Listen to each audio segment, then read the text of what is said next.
경건한 예배를 위하여 휴대폰 전원이 꺼져 있거나 무음으로 되어 있는지를 확인해 주시기 바랍니다. 이제 다 같이 일어나셔서 영과 진리로 종교개혁주일 예배를 하나님께 드리시겠습니다.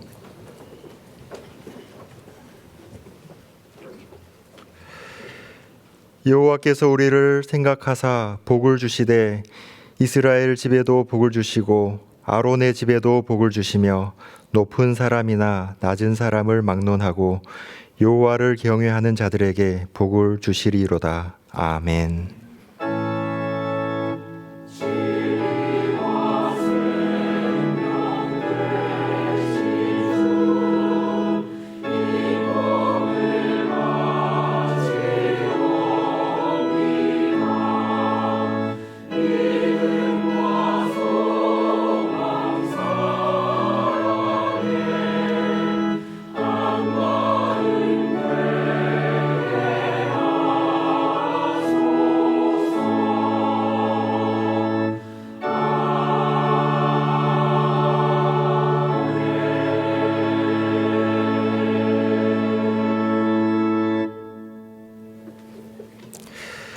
하나님을 경외하는 자들에게 복을 주시는 하나님 아버지, 세상의 많은 것들 중에서 하나님을 경외할 수 있는 존재로 저희를 창조하심을 감사드립니다.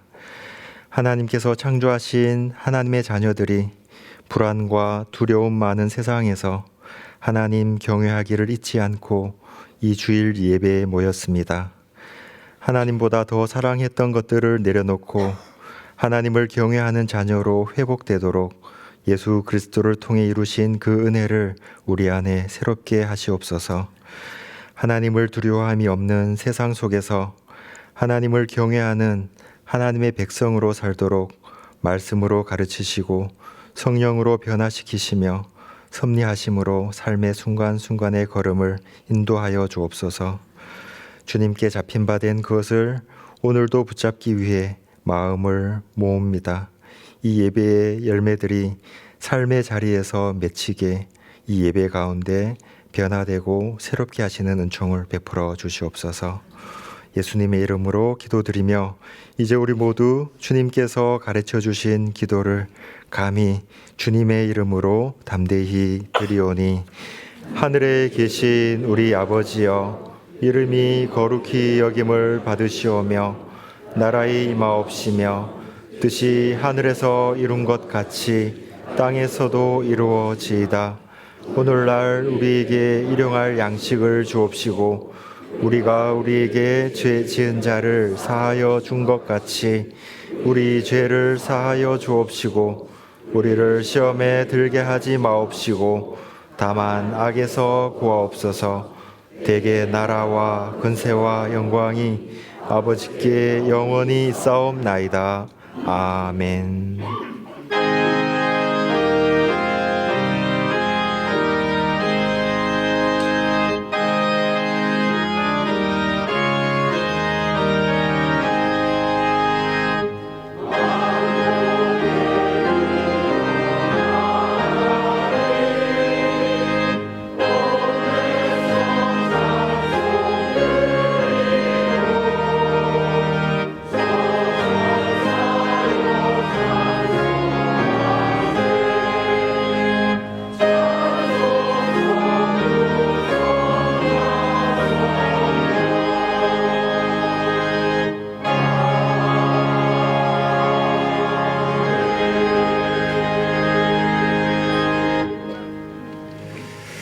교독문 104번을 함께 교독하시겠습니다.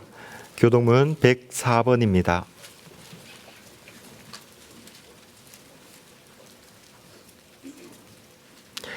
나의 힘이신 여호와여, 내가 주를 사랑하나이다.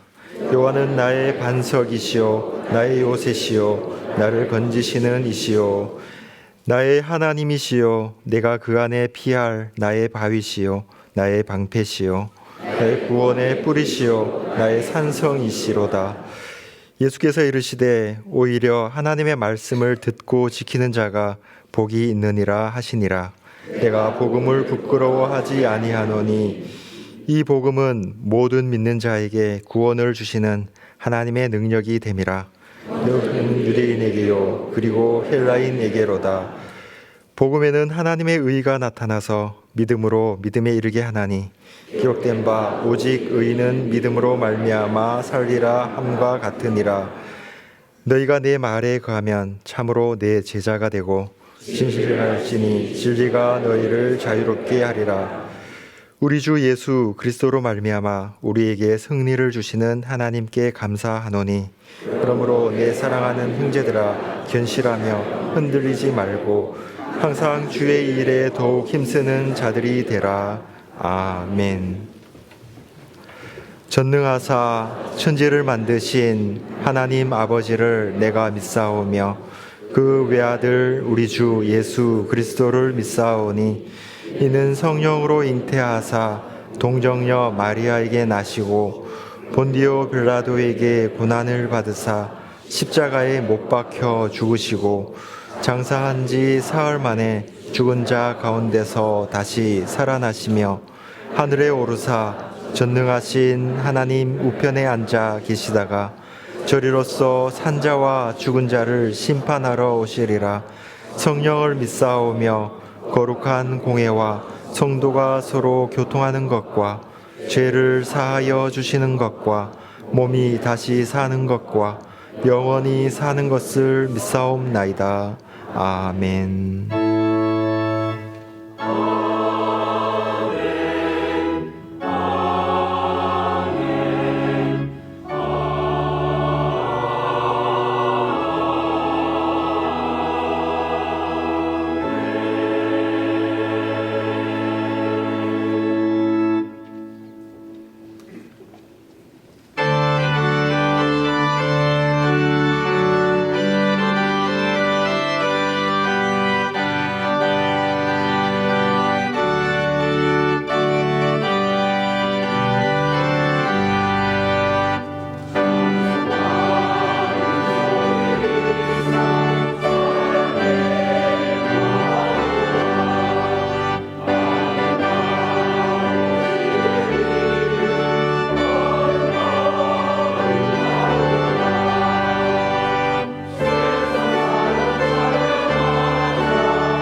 좋으신 하나님 아버지, 오늘 저희를 이 자리에 모일 수 있게 해주셔서 감사합니다. 어느새 쌀쌀해진 계절의 변화와 어김없이 흐르는 시간 속에 창조주 하나님의 섭리를 찬양합니다. 한 주간 저희는 허영의 시장을 다니며 저희의 시선과 마음을 하나님께 향하지 못했습니다. 특별히 배운 바 무엇이 옳은지 알면서도 행하지 못한 저희의 죄를 고백하오니 용서하여 주십시오. 그리스도인으로 살아가면서 아직 믿지 않는 이들에게 본이 되지 않는 저희의 모습을 돌아볼 때 하나님 앞에 두려움과 부끄러운 마음이 듭니다. 저희를 용서해 주시고 저희의 연약함을 불쌍히 여겨 주십시오. 저희의 믿음이 날마다 성장하게 하시고 범사의 기쁨으로 순종하는 마음을 허락하여 주십시오.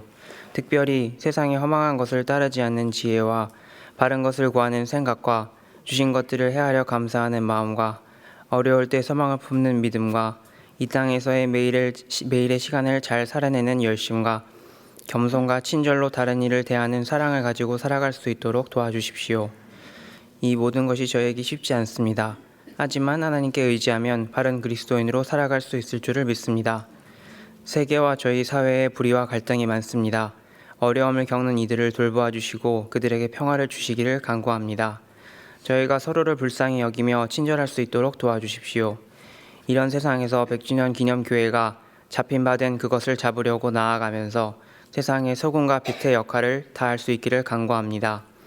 특별히 저희 중에 건강, 관계, 재정 등 여러 어려움이 있는 성도들도 있습니다. 그들의 기도를 들어주시고 또 좋은 것으로 주실 줄을 믿습니다. 종교개혁주의를 맞아 이 땅에 복음이 전해지게 하심과 복음을 통해 저희가 하나님을 아는 지식과 믿음을 갖게 하심에 감사드립니다. 저희가 더욱더 하나님을 기쁘시게 하는 삶을 살아갈 수 있도록 도와주십시오. 이 시간 드리는 예배를 기쁘게 받아주시고 오늘 정한조 목사님의 설교를 통해 하나님께서 우리에게 주시는 말씀을 잘 받게 하여 주십시오. 이 예배를 위해 수고하는 봉사자들을 기억하여 주시고 그들이 기쁨을 누릴 수 있도록 해주십시오. 교회 안에서 저희가 올바른 교제를 통해 믿음이 성장하여 세상에서 구별된 삶을 살아갈 수 있도록 도와주십시오. 늘 좋은 것으로 주시는 좋으신 예수님의 이름으로 기도드립니다. 아멘.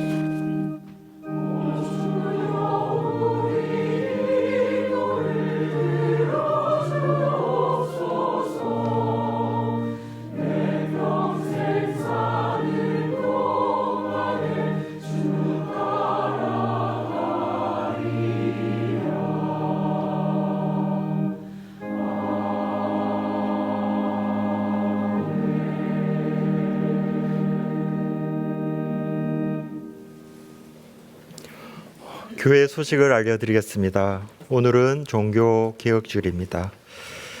제57회 유아 세례식이 오늘 오후 6시에 홍보관 예배실에서 있습니다. 다음 주일은 나눔 주일입니다. 나눔 물품은 마포구의 합정동, 망원동, 성산동 이웃 및 기관을 위해 사용됩니다. 교우님들의 많은 참여 부탁드립니다. 목회 행정 공동 담임 목사와 교제 및 교회 안내, 양화진 호를 관람하는 새가족 맞이가 다음 주일 2부 예배 후에 있습니다. 10월에 등록하신 교우님들의 참석을 부탁드립니다. 참석을 원하시는 교우님들께서는 교구 담당 교육자에게 알려주시기 바랍니다. 제25년 하반기 국내 성지순례가 서울 종로에서 진행됩니다. 양화진에 안장돼 있는 선교사들의 발자취를 깊이 알아가기 원하시는 분은 홈페이지 신청 및 안내, 수련회 및 각종 행사에서 신청해 주시기를 바랍니다. 교회 학교에서 매월 발행하는 성경 공부 교재 제작을 위한 봉사자를 모집합니다. 어도비 프로그램을 사용해 편집 디자인이 가능한 분은 안내에 비치된 봉사 신청서를 제출하시거나 홈페이지 신청 및 안내에서 신청해 주시기 바랍니다. 소년부 성가대 피아니스트를 모집합니다. 음악을 전공한 세례 교인으로 어린이 성가대를 섬기기 원하시는 분은 홈페이지 신청 및 안내에서 신청해 주시기 바랍니다. 최정훈 목사가 안식월을 마치고 복귀했습니다. 그 밖에 교회 소식은 주보를 참고해 주시기 바랍니다. 이제 우리 지난주에 등록하신 분을 환영하겠습니다. 지난주에 등록하신 분은 잠시 자리에서 일어서 주시기면 감사하겠습니다. 네, 감사합니다. 다 같이 환영의 노래를 부르시겠습니다.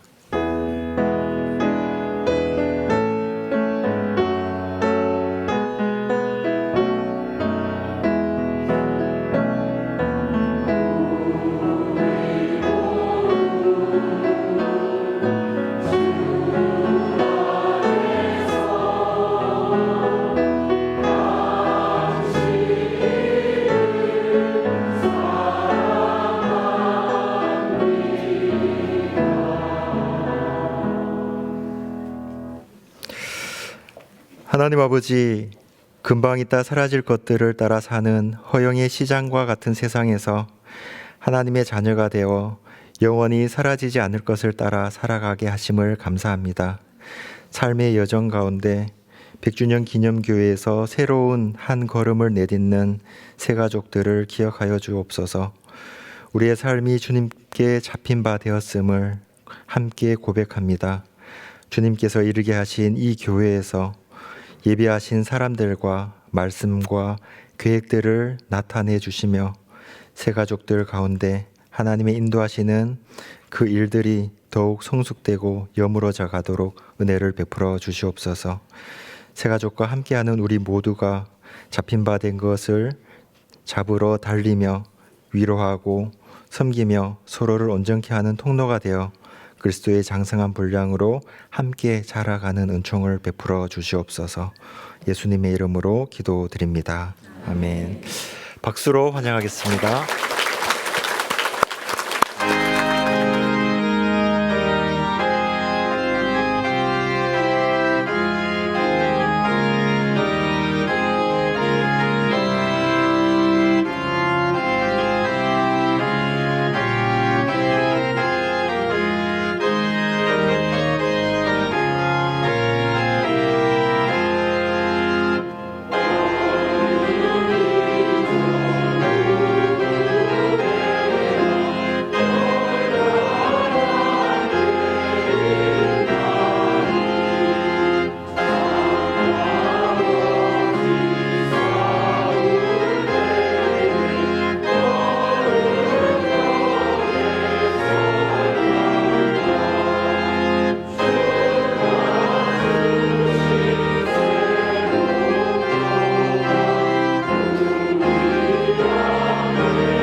우리에게 주시는 하나님 말씀은 에베소서 4장 17절에서 24절입니다. 신약 성경 314쪽입니다. 에베소서 4장 17절에서 24절입니다. 제가 봉독하겠습니다. 그러므로 내가 이것을 말하며 주 안에서 증언하노니 이제부터 너희는 이방인이 그 마음에 허망한 것으로 행함같이 행하지 말라. 그들의 총명이 어두워지고 그들 가운데 있는 무지함과 그들의 마음이 굳어짐으로 말미암아 하나님의 생명에서 떠나 있도다. 그들이 감각 없는 자가 되어 자신을 방탕에 방임하여 모든 더러운 것을 욕심으로 행하되 오직 너희는 그리스도를 그같이 배우지 아니하였느니라. 진리가 예수 안에 있는 것 같이 너희가 참으로 그에게서 듣고 또한 그 안에서 가르침을 받았을진대 너희는 유혹의 욕심을 따라 썩어져 가는 구습을 따르는 옛사람을 벗어버리고 오직 너희의 심령이 새롭게 되어 하나님을 따라 의와 진리의 거룩함으로 지으심을 받은 새 사람을 입으라. 아멘.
예수님께서는 30세가 되셨을 때 세례자 요한에게 세례를 받으시고 광야에서 40일 동안 금식하시는 것으로 공생애를 시작하셨습니다.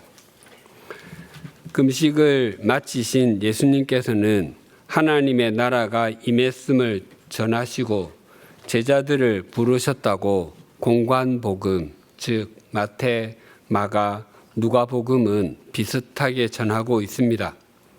반면에 제4복음서라고 불리는 요한복음은 조금 다른 내용을 전해줍니다.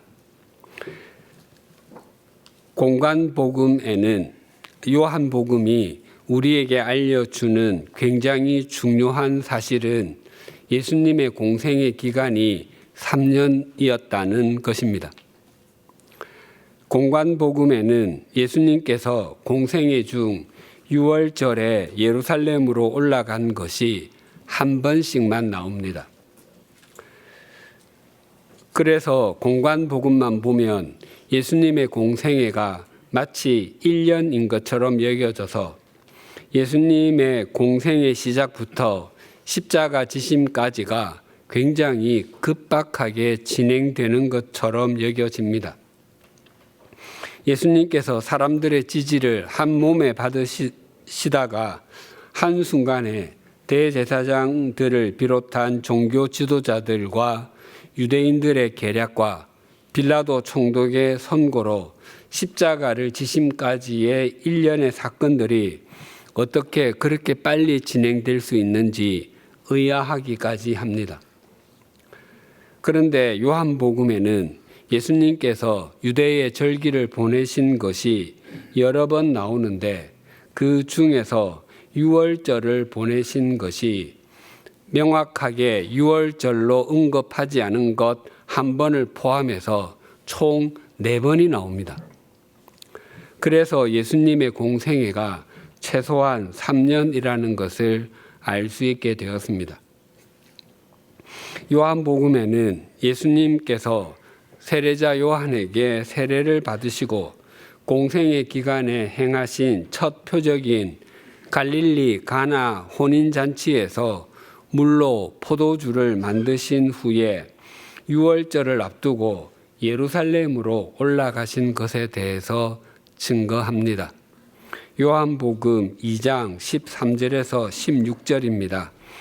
유대인의 유월절이 가까운지라 예수께서 예루살렘으로 올라가셨더니 성전 안에서 소와 양과 비둘기 파는 사람들과 돈 바꾸는 사람들이 앉아 있는 것을 보시고 노끈으로 채찍을 만드사 양이나 소를 다 성전에서 내쫓으시고 돈 바꾸는 사람들의 돈을 쏟으시며 상을 엎으시고 비둘기 파는 사람들에게 이르시되 이것을 여기서 가져가라. 내 아버지의 집으로 장사하는 집을 만들지 말라 하시니 공생애를 시작하신 예수님께서는 예루살렘으로 올라가 성전을 정화하셨습니다. 당시 예루살렘 성전은 가장 안쪽 지성소와 성소가 있는 곳이 제사장의 뜰이었고 그 동편에는 이스라엘 남자가 들어갈 수 있는 이스라엘의 뜰이 있었습니다.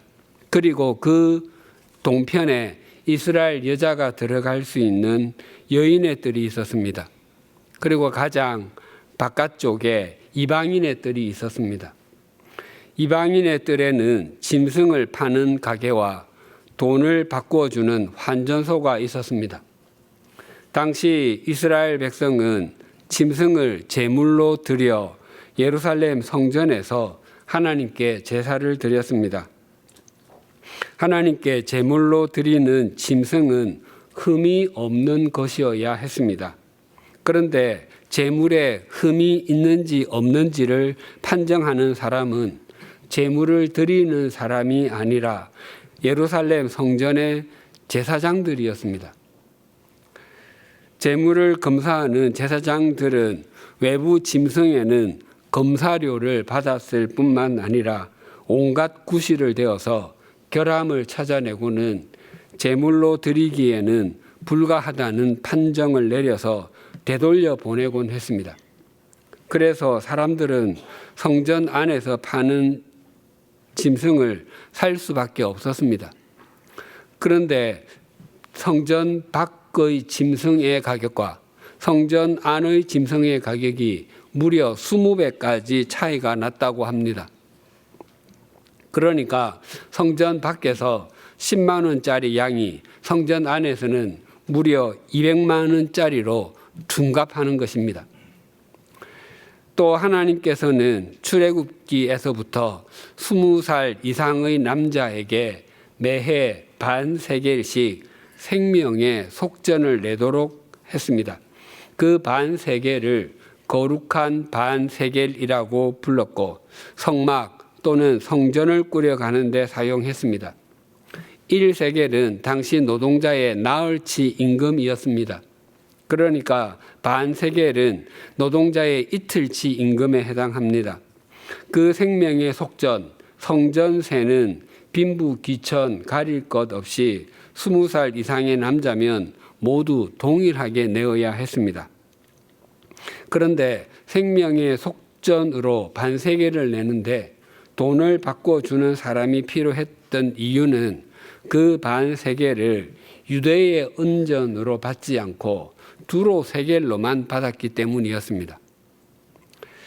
그런데 그 성전 안에서 짐승을 파는 가게와 환전소는 안나스의 상점으로 알려져 있었습니다.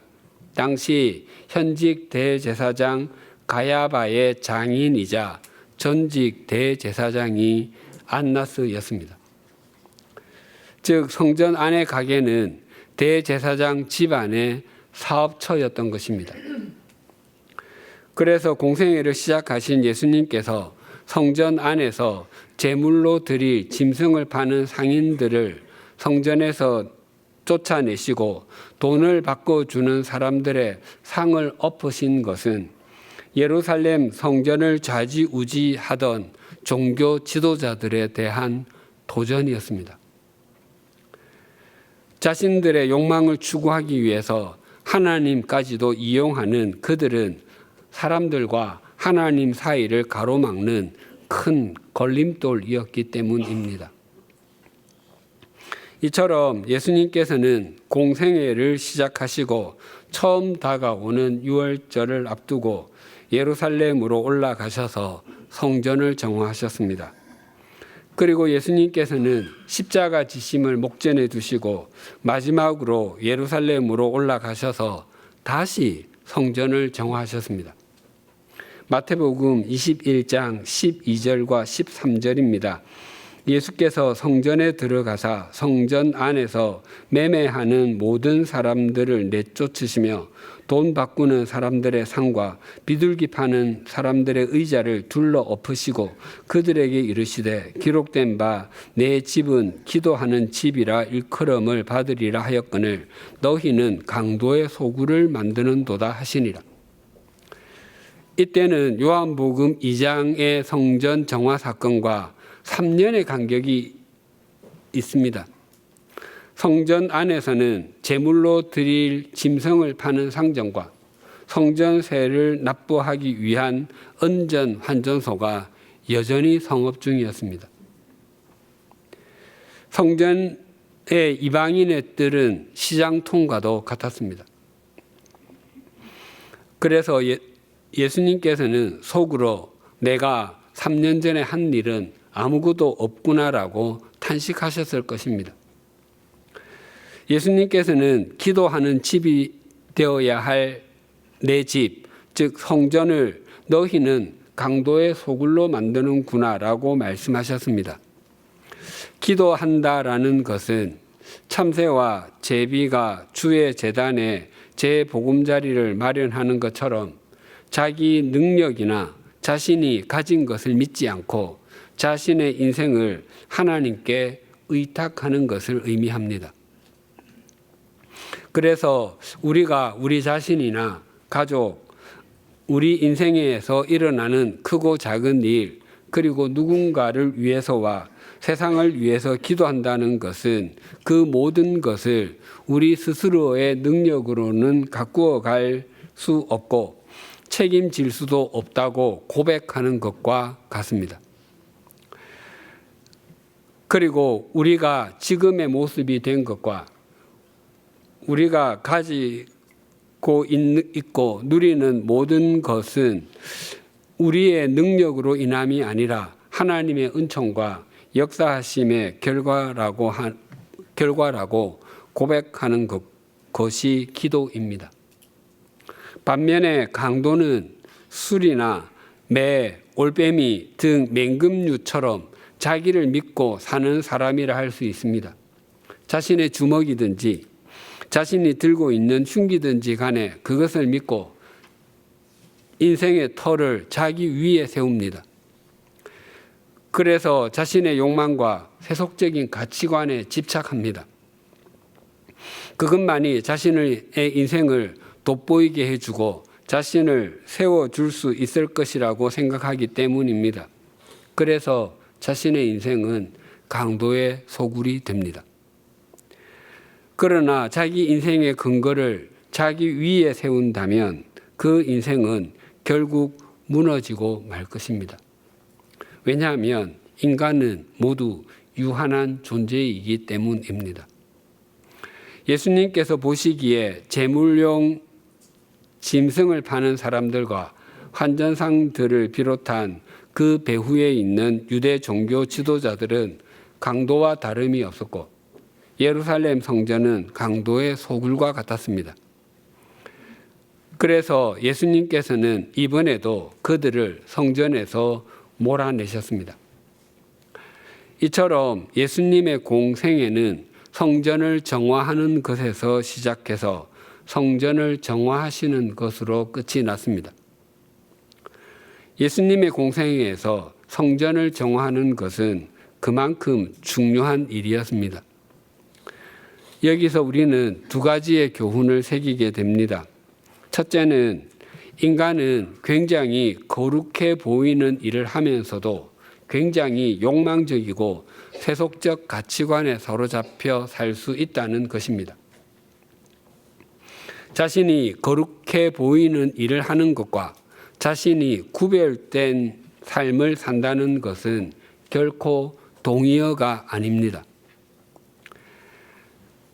사무엘 선지자가 태어나던 때 엘리 제사장의 두 아들 역시 제사장이었습니다. 그럼에도 그 둘은 당시에 그 누구보다도 욕망을 추구하는 삶을 살았고 심지어 그 둘은 성막에서 하나님을 섬기는 제사장이면서도 하나님이 어떤 분이신지를 알지 못했습니다.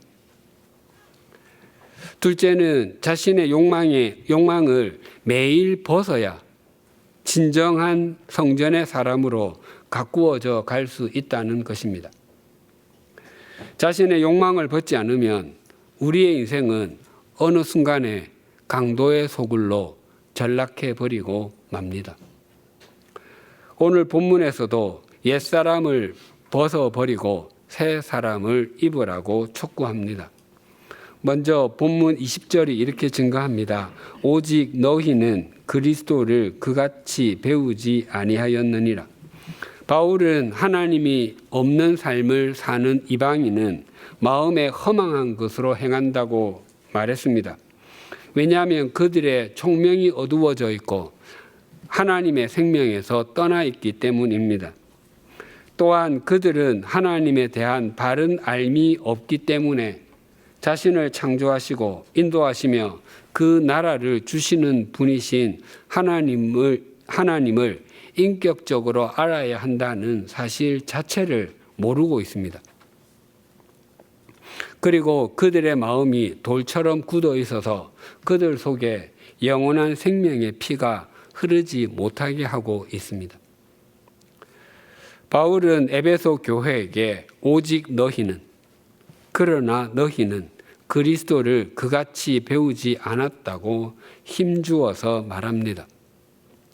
그리스도를 배운 사람들은 어떻게 살아야 하는지를 22에서 24절이 이렇게 증거합니다. 너희는 유혹의 욕심을 따라 썩어져 가는 구습을 따르는 옛사람을 벗어버리고 오직 너희의 심령이 새롭게 되어 하나님을 따라 의와 진리의 거룩함으로 지으심을 받은 새 사람을 입으라. 그리스도를 바르게 배운 사람은 옛 사람을 벗고 새 사람을 입는다고 합니다. 여기서 우리가 마음에 꼭 새겨야 하는 것 두 가지가 있습니다. 첫째는 순서상으로는 옛 사람을 벗는 것이 먼저라는 것입니다. 기름 공장에서 일을 하는 사람이나 탄광에서 석탄을 캐는 광부는 일을 마치고 난 뒤에는 반드시 작업복을 벗고 몸을 씻은 후에 일상복으로 갈아입을 것입니다. 일을 마치고 세수는 했는데 기름 공장이나 탄광에서 입었던 작업복을 벗지 않고 그 위에 일상복을 입는 사람은 없을 것입니다. 이전과는 다른 삶을 살기 원한다면 이전에 바르지 못한 습관과 행실, 세속적 가치관 등을 반드시 먼저 벗어야 합니다. 이전에 바르지 못한 것을 벗지 않고 새 것을 입으면 이전의 것이 새 것의 가치를 무너뜨리게 됩니다.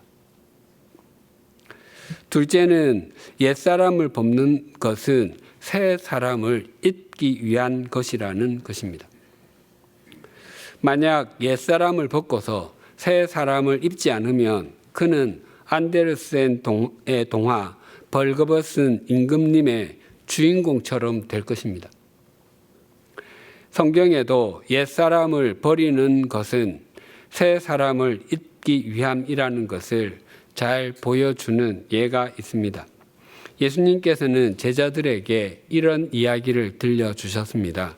누가복음 11장 24에서 26절이 이러합니다.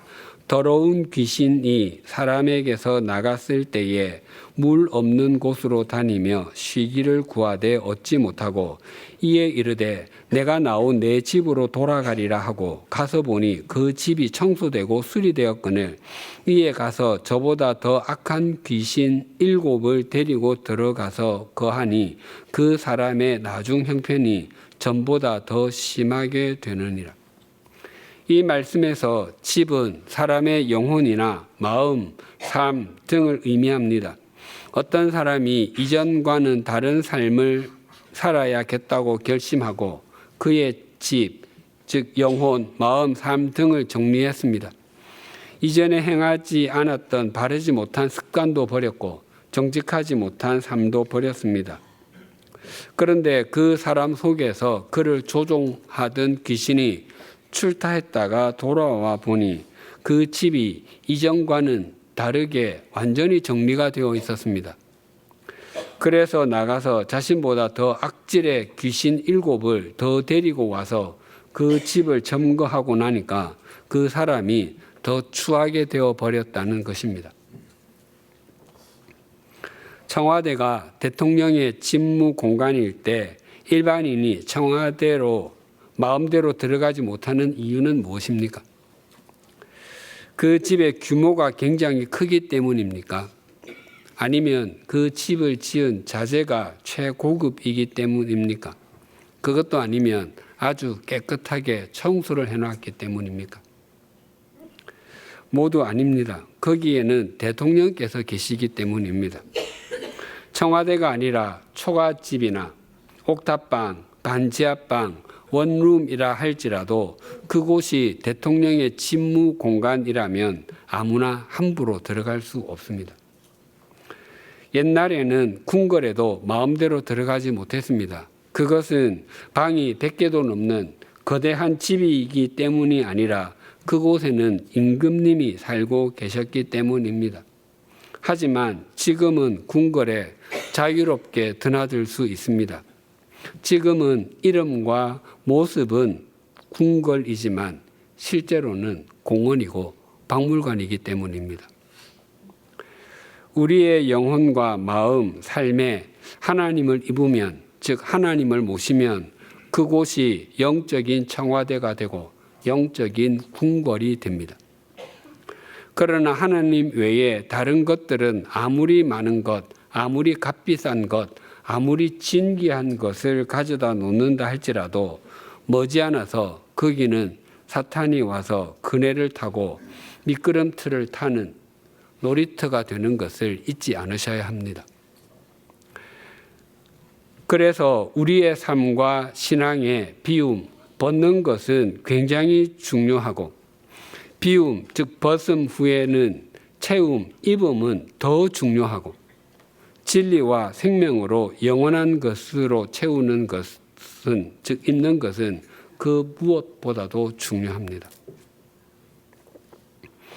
예수님께서는 공생의 초기와 십자가 지심을 목전에 둔 마지막 시기에 성전을 정화하셨습니다.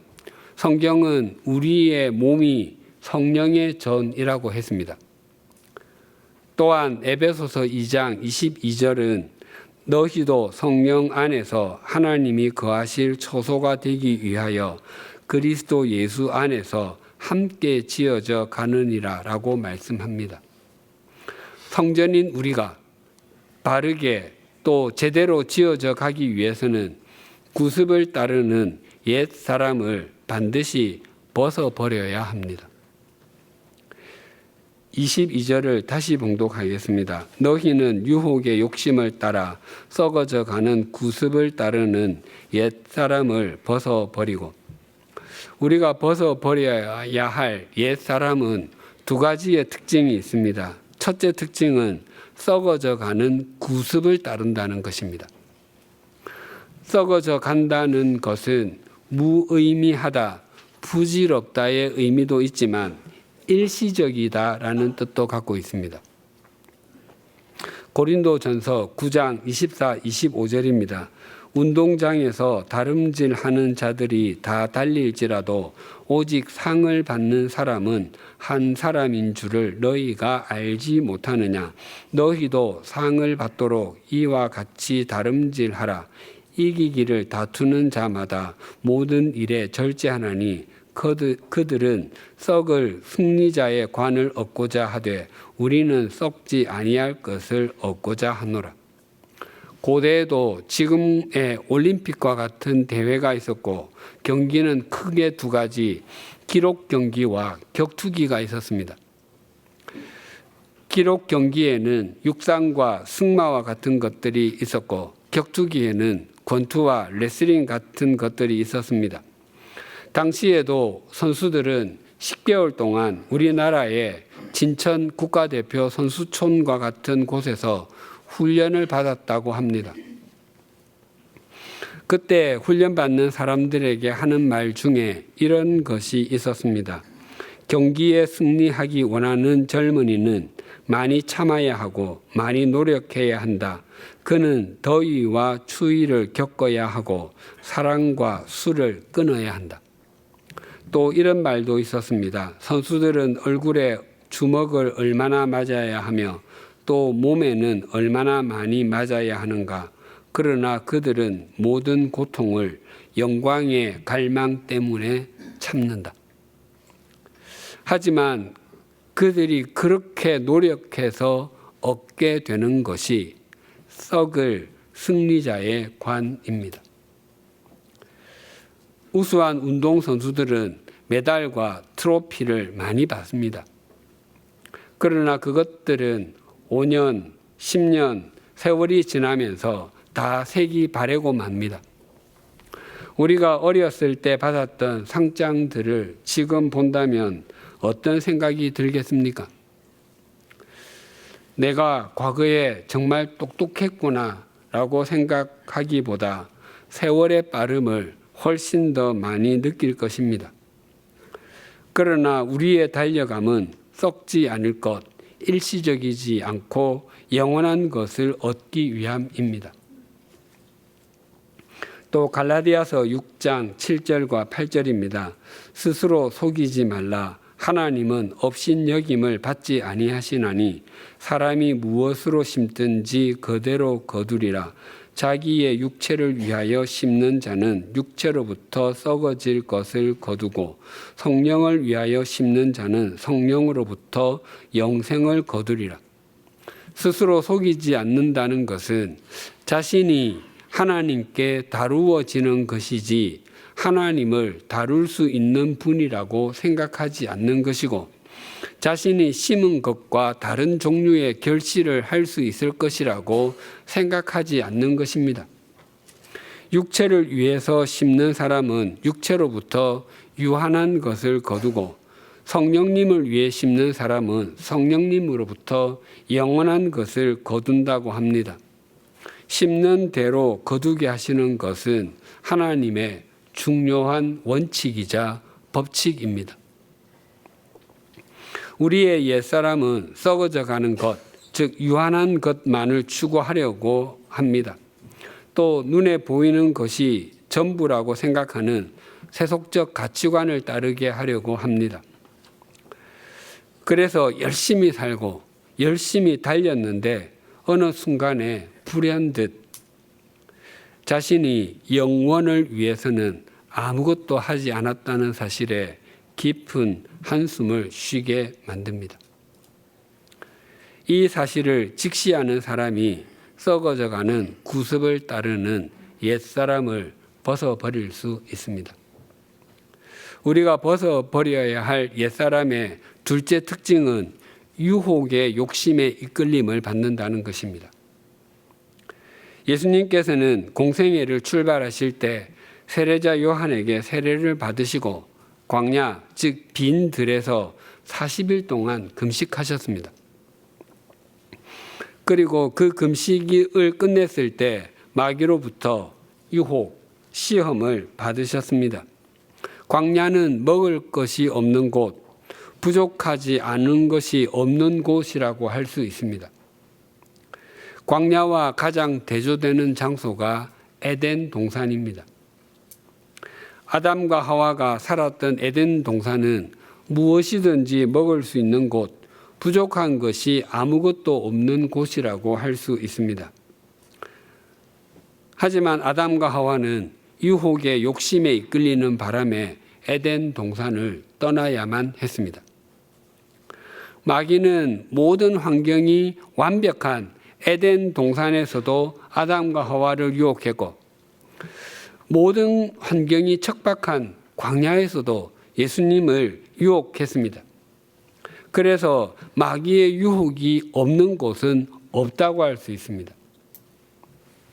우리는 종종 자신이 지금보다 좀 더 많이 갖게 되거나 좀 더 높은 자리에 앉게 되면, 또 지금보다 환경이 조금만 더 바뀌면 그 무엇에도 유혹받지 않고 하나님만을 온전히 섬길 수 있을 것으로 생각하고 그렇게 되기를 기도하고 노력도 합니다.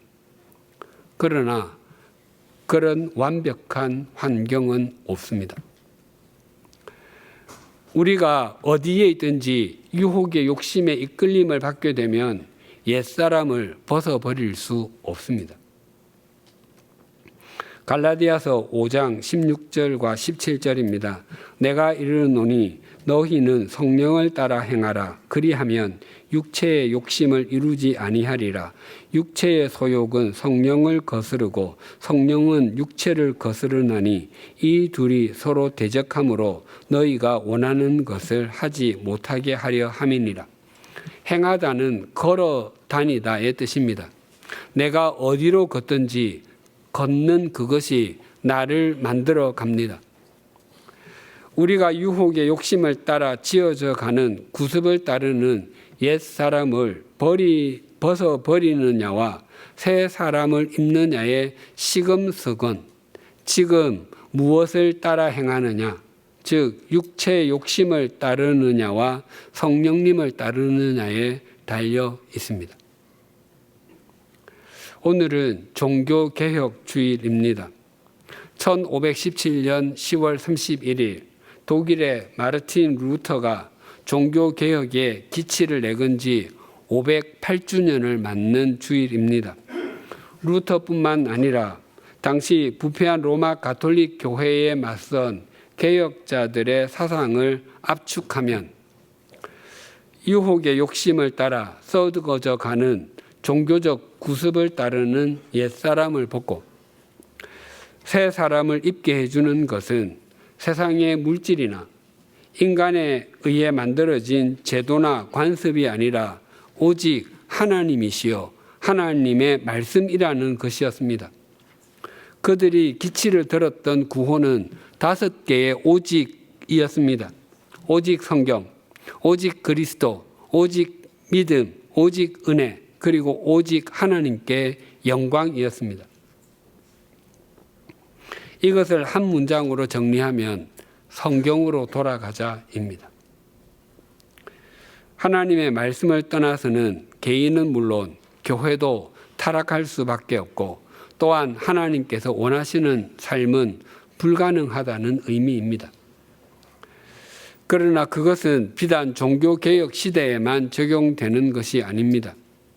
그리스도인이 언제 어디에서나 하나님의 말씀만이 인간을 영원히 살리신다는 것을 믿고 좇을 때 교회는 언제나 하나님의 신실한 통로가 되었고 세상의 소금과 세상의 빛의 역할을 신실하게 감당했습니다. 그러나 교회가 하나님의 말씀을 떠나 하나님 이외의 것으로 살 수 있다고 믿을 때 교회는 어김없이 타락했습니다. 어쩌면 종교개혁자들이 지금의 대한민국 교회를 들여다보고서 우리가 500년 전에 한 일은 아무것도 없구나라고 탄식할지도 모릅니다. 종교개혁의 삶을 살아가는 것은 옛사람을 벗어버리고 새 사람을 입으라는 하나님의 말씀에 순종하는 것입니다. 하나님의 말씀은 언제나 진리이고 언제나 생명입니다. 우리가 하나님의 말씀에 순종하며 산다면 개혁이라는 말은 한 번이라도 사용하지 않아도 우리는 그 누구보다도 개혁적인 삶을 살고 있는 것입니다. 개혁의 삶은 결코 구호를 외치는 것으로 이루어지지 않습니다. 교회는 건물이나 제도가 아니라 교회를 이루고 있는 사람들, 다시 말해 주님을 주인으로 모신 우리 자신이지 않습니까? 그러니까 교회를 개혁한다는 것은 언제나 자기 자신을 먼저 개혁하는 것을 뜻합니다. 우리 각자를 돌아보십시다. 그래서 교회는 교회다움을 지켜가고 목회자는 목회자다움을 지켜가며 교인은 교인다움을 지켜가십시다. 우리 모두 다른 사람이나 세상을 향해서가 아니라 우리 자신을 향한 개혁자들이 되십시다. 하나님을 믿는다고 하면서도 유혹의 욕심을 이루게 해줄 것만 같은 구습을 따르고 있다면 그 옛사람을 벗어버리십시다. 그리고 주님께 잡힌 바 된 그것을 잡으려고 달려가며 새 사람을 입으십시다. 우리가 이런 삶을 살아낼 때 우리는 생명을 살리는 생명의 통로가 될 것이고 그런 우리가 모인 우리 교회는 이 세상과 이 시대를 맑히고 밝히는 주님의 통로가 될 것입니다. 기도하시겠습니다. 하나님 아버지, 믿음의 본질을 상실하면 제사장과 같은 구별된 일로 하나님을 섬길지라도 지극히 세속적일 수 있고 하나님을 섬기는 성전에서도 욕망이 판을 치고 세속적 가치관의 물결만이 도도하게 흘러갈 수 있음을 일깨워 주셔서 감사합니다.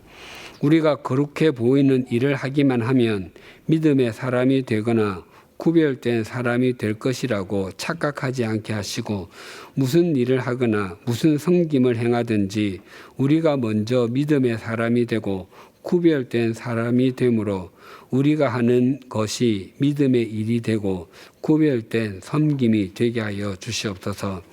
하나님 아버지, 우리는 유혹의 욕심을 따라 썩어져가는 구습을 따르는 옛사람이 아니라 의와 진리와 거룩함으로 지음을 받은 새 사람을 입은 사람들인 것을 잊지 않게 하여 주시옵소서. 우리가 진정으로 주님께 잡힌 바 된 그것을 잡으려고 달려가며 교회의 교회다움과 교인의 교인다움을 지켜감으로 우리의 삶과 믿음이 진정으로 성전다운 성전으로 가꾸어지며 하나님께서 거하시는 처소로 지어져 가게 하여 주시옵소서. 그리하여 세속적인 가치관의 물결이 도도하게 흘러가는 이 세상 속에서도 영원한 생수가 되시는 주님을 목적 삼고 주님과 동행하게 하여 주시고, 그러기 위해서 늘 하나님의 말씀으로 돌아가는 믿음의 사람이 되게 하여 주시옵소서. 세월이 지나갈수록 옛사람을 벗고 새 사람을 입음으로 다른 사람들로부터 개혁이나 청산의 대상이 되지 않게 하시고, 오히려 우리로 인해 우리의 가정과 일터, 우리 사회가 개혁되게 하여 주시옵소서. 이 시간 이후로 진정으로 옛사람을 벗고 새 사람을 입게 하여 주시옵소서. 예수님의 이름으로 기도드립니다. 아멘.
하나님 아버지, 우리가 이 자리에서 예배를 드리고 말씀을 듣고 기도하고 찬양을 하고 있지만 우리 안에 여전히 세속적 가치관과 욕망이 자리 잡고 있음을 고백합니다. 우리의 노력과 애씀과 열심이 빗나가지 않도록 마음을 살필 수 있는 눈을 주셔서 일시적인 것을 보고 쫓는 육체의 소욕을 따르지 않고 성령을 쫓아 영원한 성령의 열매를 맺도록 인도하여 주옵소서. 세상에서 오늘 이 하루를 살면서도 영원히 사라지지 않을 것을 위해 살도록 저희의 마음의 눈을 열어 주시옵소서. 그래서 세상에서 사라질 것에 이끌리지 않고 말씀을 기준 삼아 사라지지 않을 것을 따라 살며 사랑과 희락과 화평과 오래 참음과 자비와 양성 등 성령의 열매를 삶의 자리에 맺는 하나님의 자녀답게 사는 복을 주시옵소서. 이 헌금을 드려서 우리의 믿음을 고백합니다. 이 믿음대로 살아갈 수 있도록 동행하시고 인도하여 주옵소서. 예수님의 이름으로 봉헌 기도 드립니다. 아멘. 주위에 계신 분들과 인사 나누시겠습니다.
우리 주 예수 그리스도의 은혜와 하나님 아버지의 사랑과 성령님의 교통하심이 종교개혁주의를 맞아 날마다 유혹의 욕심을 따라 썩어져 가는 구습을 따르는 옛 사람을 벗어버리고 새 사람을 입음으로 진정한 종교개혁의 삶을 살아가기를 소망하고 결단하는 주님의 사람들과 100주년 기념교회 위에 지금으로부터 영원토록 함께 해주시기를 간절히 축원하옵나이다.